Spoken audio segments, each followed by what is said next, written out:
ನಮಸ್ಕಾರ ಸ್ನೇಹಿತರೆ. ಭಾರತ ಮತ್ತು ಬಾಂಗ್ಲಾದೇಶ್ ನಡುವಿನ ಎರಡನೇ ಟಿ20 ಪಂದ್ಯ ಯಾವಾಗ, ಎಲ್ಲಿ ಮತ್ತು ಎಷ್ಟೊತ್ತಿಗೆ ಆರಂಭಗೊಳ್ಳಲಿದೆ ಗೊತ್ತಾ?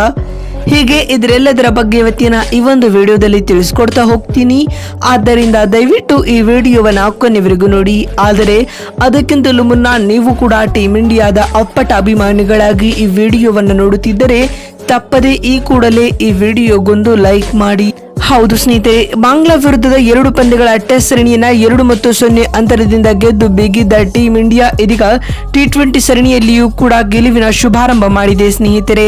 ಗ್ವಾಲಿಯರ್ನಲ್ಲಿ ನಡೆದ ಮೊದಲ ಟಿ20 ಪಂದ್ಯವನ್ನ ಟೀಂ ಇಂಡಿಯಾವು ಭರ್ಜರಿಯಾಗಿ 7 ವಿಕೆಟ್ಗಳಿಂದ ಗೆದ್ದುಕೊಳ್ಳುವ ಮೂಲಕ ಸರಣಿಯಲ್ಲಿ 1-0 ಮುನ್ನಡೆಯನ್ನ ಪಡೆದುಕೊಂಡಿದೆ ಸ್ನೇಹಿತರೆ. ಇದೀಗ ಎರಡನೇ ಟಿ20 ಪಂದ್ಯವನ್ನ ಗೆಲ್ಲುವ ಮೂಲಕ ಸರಣಿ ಕೈವಶಪಡಿಸಿಕೊಳ್ಳುವ ಇರಾದೆಯಲ್ಲಿ ಯಂಗ್ ಇಂಡಿಯಾ ಇದೆ ಸ್ನೇಹಿತರೆ. ಇನ್ನು ಅತ್ತ ಬಾಂಗ್ಲಾ ತಂಡವು ಟಿ20 ಸರಣಿಯಲ್ಲಾದರೂ ಕೂಡ ತನ್ನ ಮಾನವನ್ನ ಕಾಪಾಡಿಕೊಳ್ಳಲು ಎರಡನೇ ಟಿ20 ಪಂದ್ಯ ಗೆಲ್ಲಲೇಬೇಕಾದ ಒತ್ತಡಕ್ಕೆ ಸಿಲುಕಿಕೊಂಡಿದೆ ಸ್ನೇಹಿತರೆ. ಹಾಗಾದರೆ ಭಾರತ ಮತ್ತು ಬಾಂಗ್ಲಾದೇಶ್ ನಡುವಿನ ಎರಡನೇ ಟಿ20 ಪಂದ್ಯ ಯಾವಾಗ, ಎಲ್ಲಿ ಮತ್ತು ಎಷ್ಟೊತ್ತಿಗೆ ಆರಂಭಗೊಳ್ಳಲಿದೆ ಅಂತ ನೋಡ್ತಾ ಬರುವುದಾದರೆ, ಭಾರತ ಮತ್ತು ಬಾಂಗ್ಲಾದೇಶ್ ನಡುವಿನ ಎರಡನೇ ಟಿ20 ಪಂದ್ಯವು ಇದೇ ಅಕ್ಟೋಬರ್ 9ರಂದು ಅಂದರೆ ಬರುವ ಬುಧವಾರ ಪಂದ್ಯ ನಡೆಯಲಿದೆ ಸ್ನೇಹಿತರೆ. ಮತ್ತು ಭಾರತ ಹಾಗೂ ಬಾಂಗ್ಲಾ ನಡುವಿನ ಎರಡನೇ ಟಿ20 ಪಂದ್ಯವು ದೆಹಲಿಯ ಅರುಣ್ ಜೇಟ್ಲಿ ಅಂತಾರಾಷ್ಟ್ರೀಯ ಮೈದಾನದಲ್ಲಿ ನಡೆಯಲಿದೆ ಸ್ನೇಹಿತರೆ.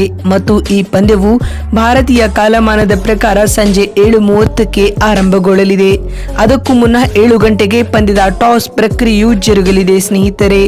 ಮತ್ತು ಭಾರತ ಹಾಗೂ ಬಾಂಗ್ಲಾ ನಡುವಿನ ಎರಡನೇ ಟಿ20 ಪಂದ್ಯವನ್ನ ಟಿವಿಯಲ್ಲಿ ನೋಡುವವರಾದರೆ ಸ್ಟಾರ್ ಸ್ಪೋರ್ಟ್ಸ್ ನೆಟ್ವರ್ಕ್ ಚಾನೆಲ್ಗಳಲ್ಲಿ ಉಚಿತವಾಗಿ ನೋಡಬಹುದಾಗಿದೆ. ಇನ್ ಕೇಸ್ ನೀವು ಮೊಬೈಲ್ಗಳಲ್ಲಿ ನೋಡುವವರಾಗಿದ್ದರೆ ಜಿಯೋ ಸಿನಿಮಾ ಅಪ್ಲಿಕೇಶನ್ಗಳಲ್ಲಿ ಉಚಿತವಾಗಿ ಪಂದ್ಯವನ್ನ ನೋಡಬಹುದಾಗಿದೆ ಸ್ನೇಹಿತರೆ. ನೋಡಿದ್ರಲ್ಲ ಬಂಧುಗಳೇ, ಭಾರತ ಮತ್ತು ಬಾಂಗ್ಲಾದೇಶ್ ನಡುವಿನ ಎರಡನೇ ಟಿ20 ಪಂದ್ಯ ಯಾವಾಗ, ಎಲ್ಲಿ ಮತ್ತು ಎಷ್ಟೊತ್ತಿಗೆ ಆರಂಭಗೊಳ್ಳಲಿದೆ ಅಂತ ತಿಳಿಸಿಕೊಡುವ ನಮ್ಮ ಈ ಪ್ರಯತ್ನ ನಿಮಗೆ ಇಷ್ಟವಾಗಿದ್ದಲ್ಲಿ ತಪ್ಪದೆ ಈ ಕೂಡಲೇ ಈ ವಿಡಿಯೋಗೊಂದು ಲೈಕ್ ಮಾಡಿ. ಅದೇ ರೀತಿ ನಿಮ್ಮ ಪ್ರಕಾರ ಟೀಮ್ ಇಂಡಿಯಾವು ಬಾಂಗ್ಲಾ ವಿರುದ್ಧದ ಟಿ20 ಸರಣಿಯನ್ನ ಗೆಲ್ಲುತ್ತದೆಯೋ ಅಥವಾ ಇಲ್ಲವೋ ಎನ್ನುವುದನ್ನ ಎಸ್ ಅಥವಾ ನೋ ಎಂದು ಕಾಮೆಂಟ್ ಮಾಡುವ ಮೂಲಕ ತಪ್ಪದೆ ತಿಳಿಸಿ.